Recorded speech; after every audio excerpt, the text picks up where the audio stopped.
felt it before. You're in a conversation, and something small happens. A tone of voice, a word choice, a look. And suddenly, you're angrier than you have any right to be. You know the reaction is disproportionate. You can see it happening, and you still can't stop it. Or you catch yourself scrolling through someone's life and feeling something you don't want to name. Not admiration, something darker, something you immediately dress up as criticism so you don't have to look at it directly. Or you keep arriving at the same place. Different relationship, different job, different city. And somehow the same problem follows you there. As if something inside you is rewriting the story to the same ending over and over without your consent. These aren't personality flaws. They aren't signs that something is broken in you. They are symptoms of something far more specific and far more treatable. They are the footprints of the part of you that you stopped looking at. Carl Jung called it the shadow. Not a metaphor, not a poetic device. A clinical reality. The shadow is the totality of everything you rejected about yourself in order to become the person you decided you were. Every feeling that was too much. Every desire that seemed wrong. Every impulse you buried because the people around you needed you to be something else. You didn't destroy those parts. You archived them, and archives don't stay quiet. Here is what Jung understood that most psychology still hasn't fully absorbed. The unconscious doesn't forget. It doesn't weaken with neglect. What you push down doesn't dissolve. It organizes. It builds pressure. It finds exits.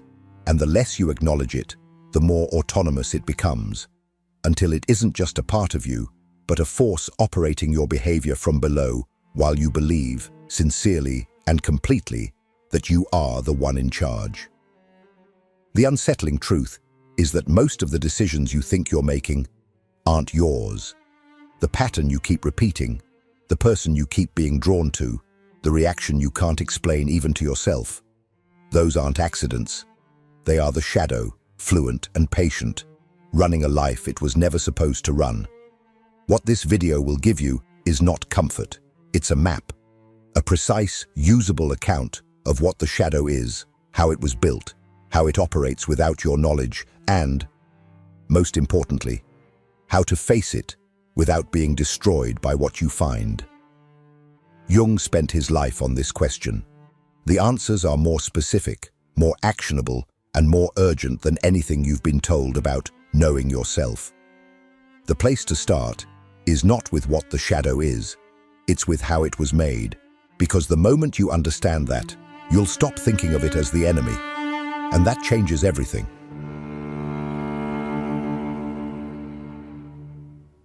Most people assume the shadow is the worst version of themselves, the violent impulse, the selfish thought, the thing they'd be ashamed to say out loud. That assumption is wrong, and it's costing you everything, because it means you're looking for the shadow in the wrong places. Jung's definition is more precise and more disturbing. The shadow is not what is evil in you, it is what is unacceptable, and those are completely different things. It contains rage, yes, but it also contains desire, ambition, wildness, grief, tenderness, and power. It contains the parts of you that weren't safe to show, not because they were wrong, but because the people who needed something specific from you couldn't hold them. The shadow doesn't form in adulthood. It forms in childhood, in the gap between who you actually were and who you needed to become to stay loved. You were born with the full range, every emotion, every impulse, every contradictory truth about being human. You had access to all of it. Then the world began its work. A parent who couldn't tolerate anger taught you that anger was dangerous. A classroom that rewarded compliance taught you that ambition was arrogance. A family that performed happiness taught you that sadness was weakness. Piece by piece, you learned what was permitted. And piece by piece, you excised everything that wasn't. This wasn't trauma in the dramatic sense. It was ordinary. It was Tuesday afternoon. It was the look on someone's face when you said the true thing, and the lesson you drew from it in the 3 seconds that followed. That's how the shadow is built. Not in catastrophes, but in thousands of small moments of self-revision. In Aion, Jung describes the shadow as a moral problem that challenges the whole ego personality. Not because it is immoral, but because confronting it demands an honesty that the ego will do almost anything to avoid. The ego is not interested in truth.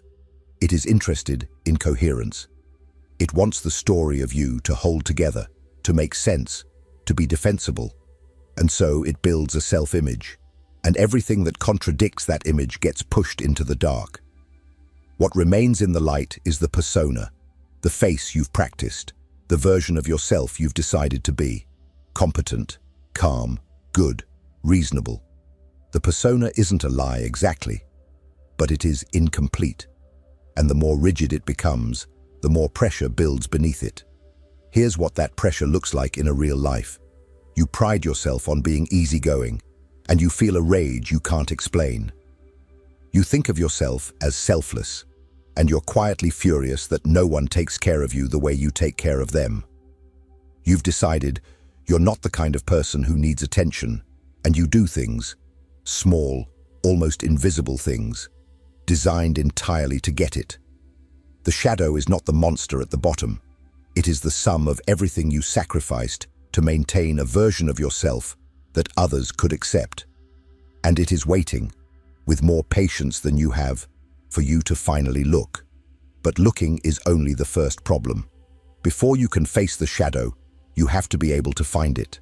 And the shadow is almost never where you think it is, because its primary strategy is to make itself invisible by appearing to live in someone else.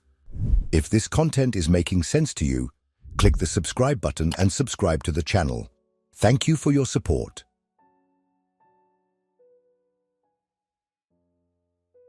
You don't experience the shadow as yourself. That's the trap. You experience it as the world, as the people who provoke you, the situations that derail you, the circumstances that seem to conspire against everything you're trying to build. The shadow is the most sophisticated thing in your psyche, and its greatest sophistication is this: it never announces itself. It borrows your voice, your reactions, your relationships, and lets you believe you're the one speaking. There are three primary ways it surfaces. Learn to recognize them, and you'll start seeing a pattern in places you thought were chaos. The first is projection. This is the shadow's most elegant move. Whatever you cannot accept in yourself, you will find, with uncanny precision, in the people around you. The colleague whose arrogance disgusts you, the friend whose neediness exhausts you, the stranger online whose certainty enrages you. Jung wrote in Aion that projections change the world into a replica of your own unknown face. You are not seeing them. You are seeing yourself in a mirror you don't recognize as a mirror. The intensity of the reaction is the tell. Mild discomfort means you're dealing with someone who is genuinely difficult. A disproportionate, almost physical charge of emotion. That's the shadow, recognizing itself. The second is the disproportionate explosion. Something small happens. An offhand comment, a plan that changes, a moment of being overlooked. And the response that comes out of you is enormous. You feel it even as it happens. This is too much. You know, somewhere underneath, that the event doesn't justify the feeling. What's happening is that the event touched something that has been accumulating pressure for years. The shadow doesn't respond to what just happened. It responds to everything that was never allowed to happen. All the anger you didn't express, all the grief you compressed into productivity, all the fear you converted into control.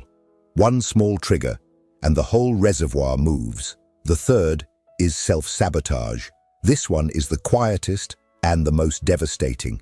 You get close to something you want, a relationship that could be real, a project that matters, a version of your life that finally fits. And something in you dismantles it. Not dramatically, subtly. A conversation you pick at exactly the wrong moment. An opportunity you don't follow through on. A pattern of behavior that ensures you'll end up exactly where you started. The shadow doesn't sabotage you out of malice.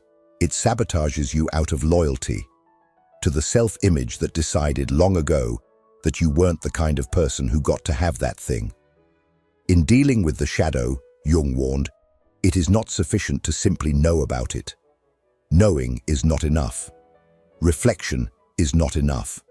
The shadow is a complex of experience, not a concept, and it responds only to direct encounter, not to understanding from a safe distance. You cannot think your way out of it. You have to be willing to feel what the shadow has been holding. That willingness is harder than it sounds, because what the shadow has been holding isn't just pain. It's also everything that would have made you dangerous, to other people's comfort, to the version of you that kept the peace, to the life you built around a self that was always only half the story. And the moment you start to see that, something else comes into focus. The shadow isn't only dark. Some of what you buried was light. That is the part that no one tells you about. And it may be the part that costs you the most.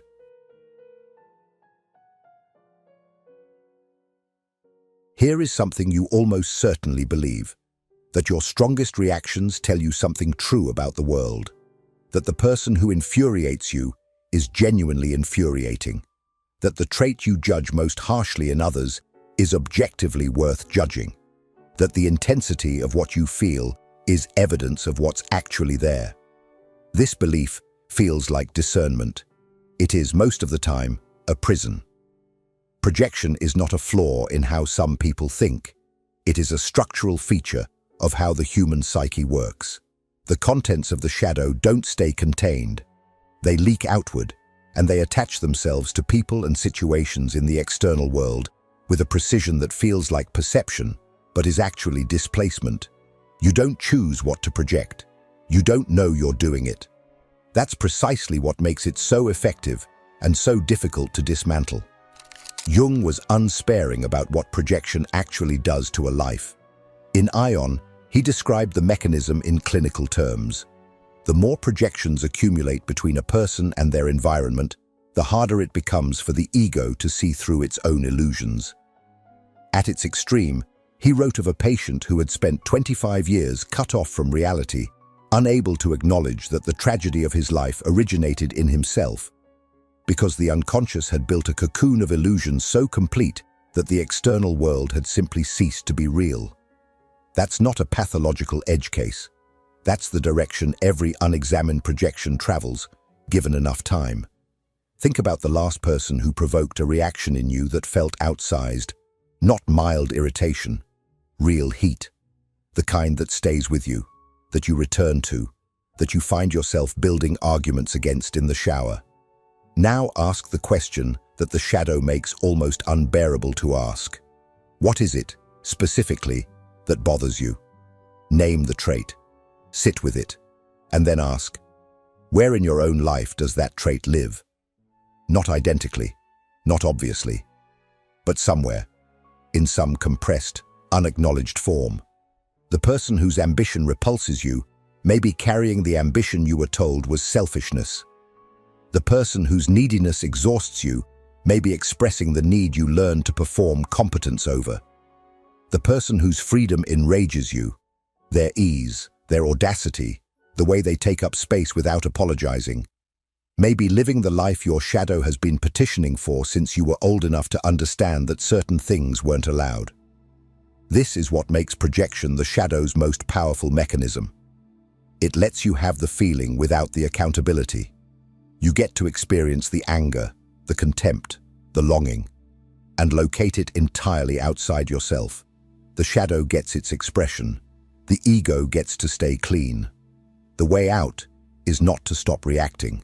It's to start treating your reactions as information about yourself rather than verdicts about others. When something provokes a charge of emotion that feels bigger than the moment warrants, don't follow it outward. Turn it around. Ask what it's pointing to, not as self-punishment, as navigation. Your projections are the most accurate map of your shadow you will ever have access to, precisely because they bypassed your defenses to get there. Start keeping track, not formally, just a running awareness. the judgment that came fast and hot, the admiration that tipped into something uncomfortable, the irritation that arrived before you could explain it. These are not random. They are dispatches from the part of you that has been trying to get your attention for years. But there's a dimension of this that almost no one talks about, because it's harder to admit than the darkness. Some of what you've projected outward isn't something you fear or despise. It's something you love, something you wanted, something that was yours before you gave it away. If what you're hearing resonates with you, you'll find real value in my ebooks. Beyond the Shadow breaks down Jung's core ideas, while Dialogues with the Unconscious gives you a 30-day path to apply them in your life. Both are linked in the pinned comment.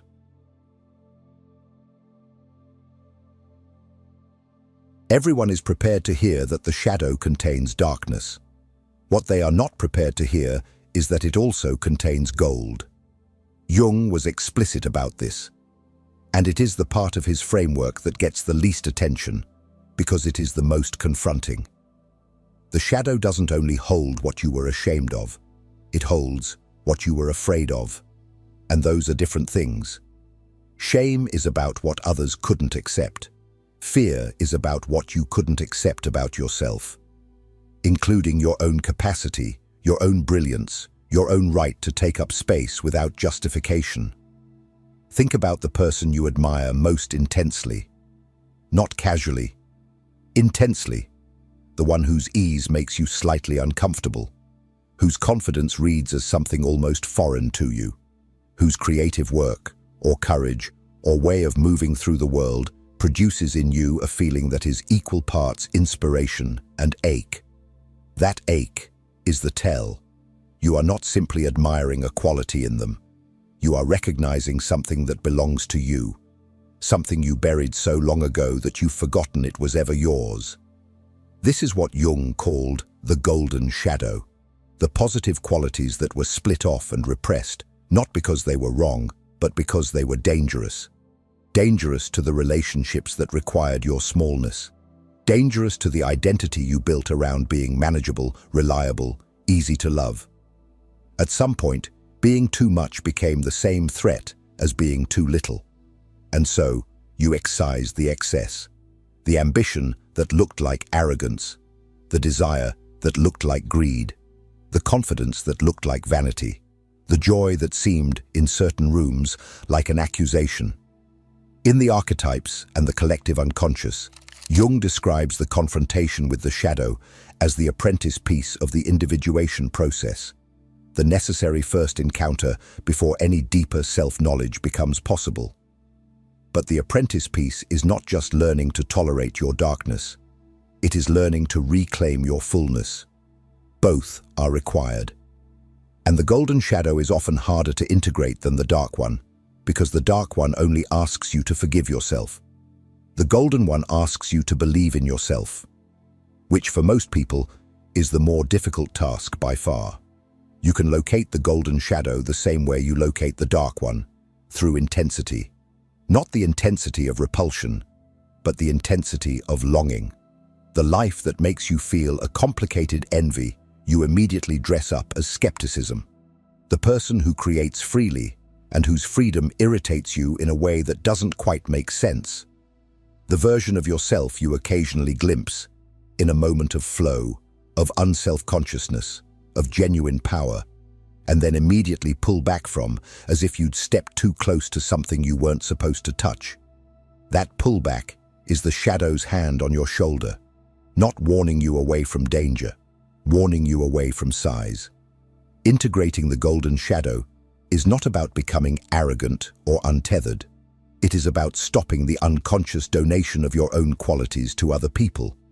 Every time you say, "I could never do what they do," while feeling that specific ache, you are handing something of yours to someone else and calling it admiration. Every time you shrink in a room where you have something real to offer, you are obeying an old instruction that was never really about you. It was about someone else's comfort with your limits. The practice here is precise. Find what you envy and take it seriously as information. not as a verdict on the other person, as a compass pointing toward what your psyche knows you are capable of and has not been allowed to pursue. Sit with that. Let it be uncomfortable, because what comes after the discomfort is not humility, it's recognition. And recognition is where integration begins. But recognition alone changes nothing. The shadow, dark and golden alike, doesn't integrate through insight. It integrates through engagement. And that is where most people stop, because engagement requires something that insight never does: the willingness to act before you feel ready.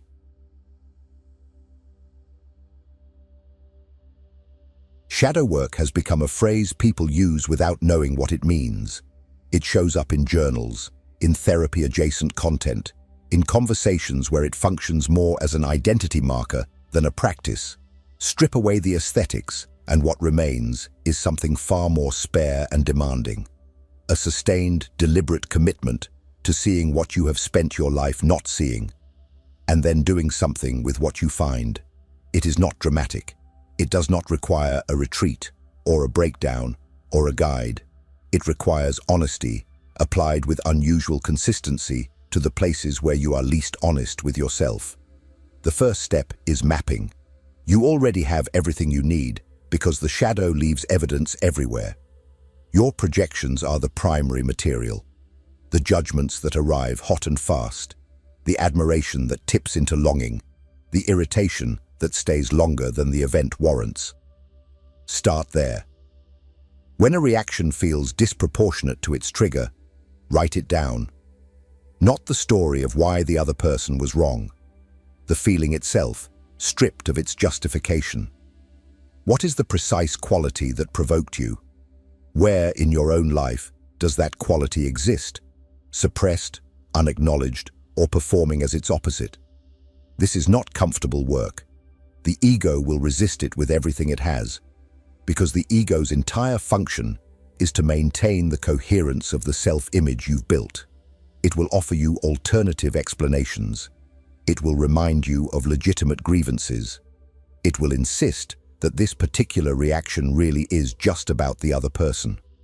Learn to recognize that insistence as the signal, not the conclusion. The second step is confrontation. And Jung was precise about what this means. In Aion, he describes the shadow as a moral problem requiring considerable moral effort to face.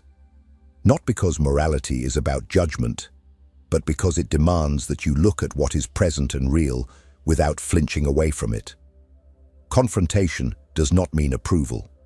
You are not being asked to endorse what you find. You are being asked to acknowledge that it is yours. The rage belongs to you. The envy belongs to you. The hunger you've been performing generosity over, that belongs to you too. Until you claim it, it runs you. The confrontation happens in the body before it happens in the mind. When you sit with a projection you've identified and you feel the pull to explain it away, stay. Let the discomfort exist without immediately resolving it into narrative. This is the moment the shadow begins to shift from autonomous force to known quantity. Not eliminated, known. And what is known can be worked with. The third step is integration, which is not the same as expression. Integrating shadow material doesn't mean acting on every suppressed impulse or performing the qualities you've repressed. It means withdrawing the energy you've been spending on repression and putting it back into conscious life. Jung's framework here is precise. The libido, psychic energy, that the unconscious consumes in maintaining the shadow is enormous. Every projection sustained, every emotion suppressed, every aspect of yourself monitored and controlled drains the same reservoir. Integration doesn't make you more dangerous. It makes you more whole and considerably less exhausted. What this looks like practically: you stop donating your qualities to other people through excessive admiration or excessive contempt. You start catching the moment before the disproportionate reaction and asking what it's carrying. You begin to notice the self-sabotage pattern early enough to make a different choice. Not always, not perfectly, but with increasing awareness of what's actually happening. And you treat that awareness not as a destination, but as a practice. The shadow is not a problem to be solved once. It is a relationship to be maintained, because the psyche keeps generating new material, and the work is never finished. That permanence is not a failure of the method. It is the method. The person who has done this work is not the person who has no shadow. It is the person who has stopped pretending they don't.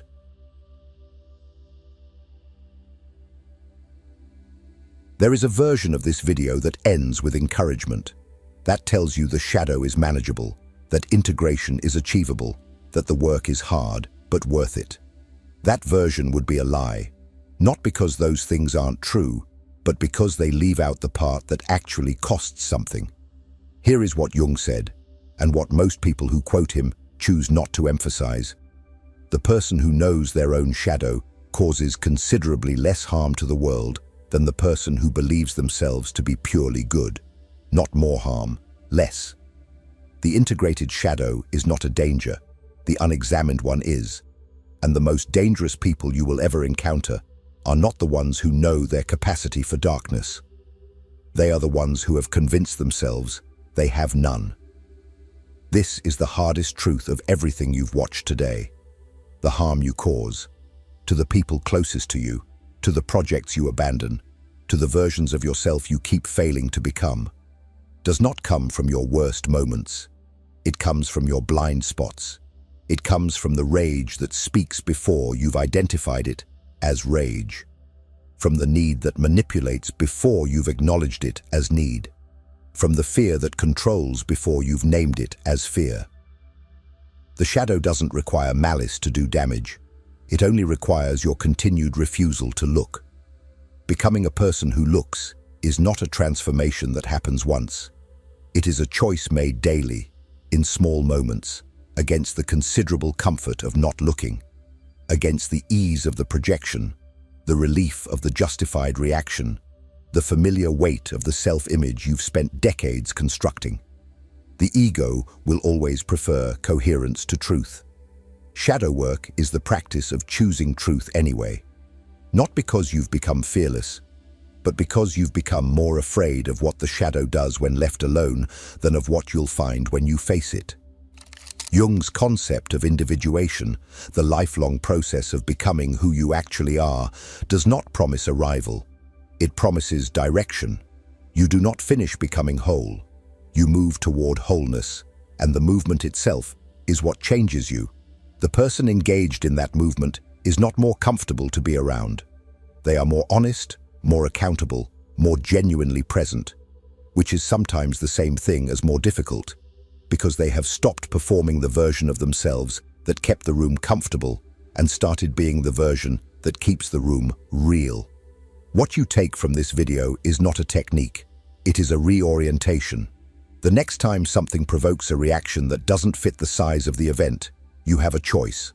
Follow it outward, toward the person or situation that seems to be causing it, or turn it around toward the part of yourself it's pointing to.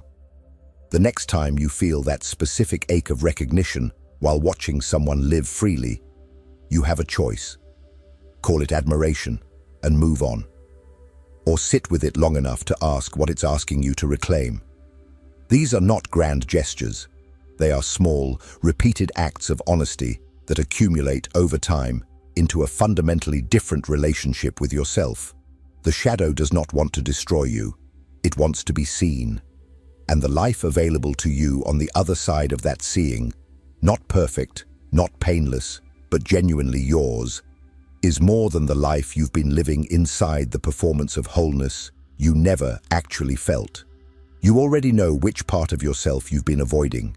You've known for longer than you'd like to admit. If what you heard today named something real, the video appearing on your screen right now will take you deeper into it. Click and keep going.